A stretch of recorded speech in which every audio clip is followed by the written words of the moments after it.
रूस ने तुर्की को बेहद आधुनिक एयर डिफेंस सिस्टम S-400 की दूसरी खेप की सप्लाई शुरू कर दी और इस बात ने अमेरिका और यूरोप के देशों की नींद उड़ा दी। रूस और तुर्की के बीच इस एयर डिफेंस सिस्टम के लिए 2017 में करार हुआ था, जिसके बाद तुर्की को रूस के इस खतरनाक हथियार की पहली खेप 2019 में ही मिल गई थी। S-400 दुनिया का सबसे मजबूत एयर डिफेंस सिस्टम माना जाता है और कहा जा रहा है कि ऐसे वक्त में जब दुनिया के ज्यादातर देश रूस के खिलाफ खड़े हैं, उसने इस हथियार की दूसरी खेप तुर्की भेजकर उसके साथ अपनी दोस्ती और मजबूत कर ली।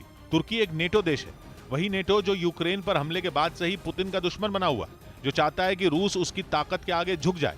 पुतिन की हर तरह से घेरेबंदी के लिए नेटो ने कोई कोर कसर नहीं छोड़ी, लेकिन अब उसी का एक सदस्य देश तुर्की रूस के साथ गाढ़ी दोस्ती करता नजर आ रहा है।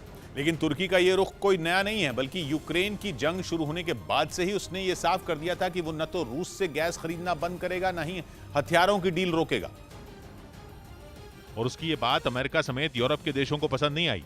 दावा किया गया कि यूक्रेन युद्ध शुरू होने के बाद तुर्की पर इस बात का दबाव बनाया गया कि वो रूस से अपने सारे संबंध खत्म कर दे, लेकिन तुर्की ने ऐसा कुछ भी करने से साफ मना कर दिया।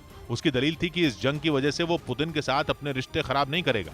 और एक महीने में ही तुर्की के राष्ट्रपति रजब तैयब एर्दोआन ने पुतिन के साथ 2 मुलाकात कर इसे साबित भी कर दिया। दोनों की पहली मुलाकात जुलाई में ईरान की राजधानी तेहरान में हुई, जबकि दूसरी बार पुतिन और एर्दोआन 5 और 6 अगस्त को रूस के शहर सोची में मिले और बंद कमरे में चली घंटों की मीटिंग के बाद ऐलान किया गया कि रूस और तुर्की आर्थिक और ऊर्जा के क्षेत्र में सहयोग बढ़ाएंगे। लेकिन कहा जा रहा है कि पुतिन और एर्दोआन की इस दोस्ती से अमेरिका और यूरोप के देशों के माथे पर चिंता की लकीरें पड़ गई, क्योंकि यूक्रेन की जंग शुरू होने के बाद से ही पश्चिमी देशों ने रूस पर तगड़े प्रतिबंध लगा रखे हैं। उनकी कोशिश है कि आर्थिक पाबंदियों से घबराकर पुतिन जंग खत्म करने का ऐलान कर दें और पश्चिमी देशों को अपनी जीत पर ताली बजाने का मौका मिल जाए।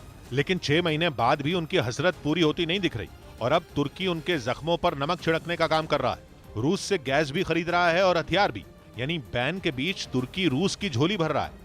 लेकिन पश्चिमी देश चाहकर भी तुर्की को रोक नहीं पा रहे हैं और कहा जा रहा है कि अमेरिका तो इस पूरे मामले में अपने आप को ठगा हुआ महसूस कर रहा है, क्योंकि बाइडेन तुर्की को अपने पाले में लाने के लिए जी तोड़ कोशिश कर रहे थे। रूस से S-400 की डील के बाद 2020 में अमेरिका ने तुर्की पर कड़े प्रतिबंध लगा दिए थे। हालांकि बाद में बाइडेन ने खुद पहल करते हुए तुर्की को F-16 लड़ाकू विमान देने के प्रस्ताव को हरी झंडी देने की वकालत शुरू कर दी। बाइडेन ने अमेरिकी सांसदों को राजी करने के लिए पूरा जोर लगा दिया ताकि हथियारों के सौदे को मंजूरी मिल जाए, लेकिन अब तक ऐसा हुआ नहीं। कहा जा रहा है कि तुर्की ने इस पर भी अमेरिका से अपनी नाराजगी जाहिर की। इस बीच रूस ने उसे S-400 की दूसरी खेप भेज दी। माना जा रहा है कि ऐसी स्थिति में तुर्की की अमेरिका से दूरी और रूस से नजदीकी बढ़ सकती है।